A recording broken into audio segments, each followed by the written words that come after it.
सोचो, अगर एक लम्हे के लिए दुनिया की हर आवाज खत्म हो जाए। हम रोज हजारों आवाजों के दरमियान जीते हैं, मगर कभी सोचा है अगर ये सब खत्म हो जाएं तो? وَإِن تَعُدُّوا نِعْمَةَ اللَّهِ لَا تُحْصُوهَا۔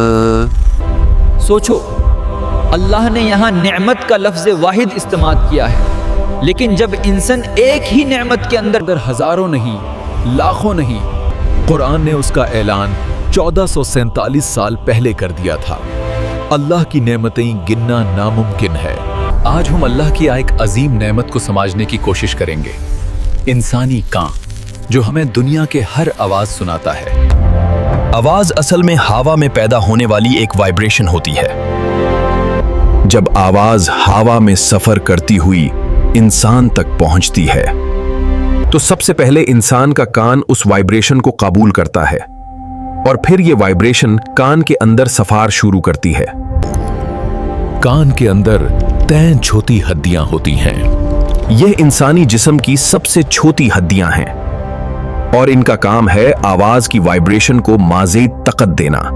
जब वाइब्रेशन इनर ईयर तक पहुंचती है तो ये एक स्पाइरल स्ट्रक्चर में दाखिल होती हैं, जिसे कोक्लिया कहते हैं।